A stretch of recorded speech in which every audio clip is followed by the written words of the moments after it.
This is a case that demonstrates a complication, an important complication to recognize in the setting of a zygomatic maxillary complex fracture. So I know I just gave away the diagnosis. This patient had trauma to the right face, came in with swelling and pain, and was diagnosed with the zygomatic maxillary complex fracture. So let's take a look. First of all, what is a zygomatic maxillary complex fracture? It's a fracture of the zygomatic bone, the cheekbone, at all four of its articulations. So what does the zygomatic bone articulate with? It articulates with the maxilla, the temporal bone, the frontal bone, and the sphenoid bone. So let's look at the fractures at those four locations. So here, the fractures of the anterior maxillary sinus wall, the posterolateral sinus wall, that's a fracture at the zygomatico-maxillary suture or junction. The zygomatic arch fracture is a fracture at the zygomatico-temporal articulation.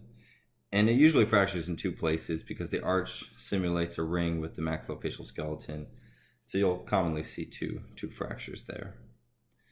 And going more superiorly in the orbit, the posterolateral wall of the orbit is the zygomatico-sphenoid junction. And that leaves the zygomatico-frontal fracture, which is right here. It can be subtle. Sometimes it's just a slight bit of displacement at that ZF suture, but you can see there's nothing on the other side. All right, let's take a look at those same fractures on coronal imaging.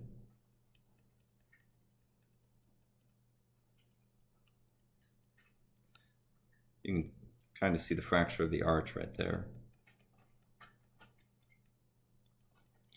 There's the orbital floor fracture. So all zygomatico maxillary complex fractures involve the orbital floor. So any complication associated with orbital floor fractures can be associated with zygomatico maxillary complex fractures. Extraocular muscle entrapment, retrobulbar hematoma. And again, here's the fracture at the ZF suture. So that's really just a review. The reason why I wanted to show this case is because of this.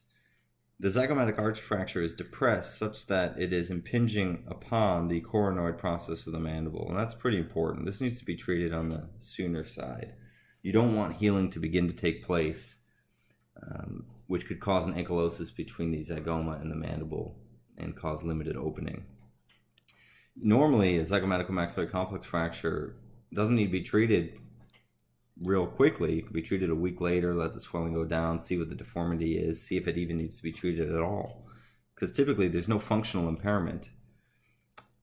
But in this case, you really want to point this out because this impingement of the coronoid may require more urgent treatment. So that's it. It's a summary of the zygomatico maxillary complex fracture with a complication that requires more urgent attention.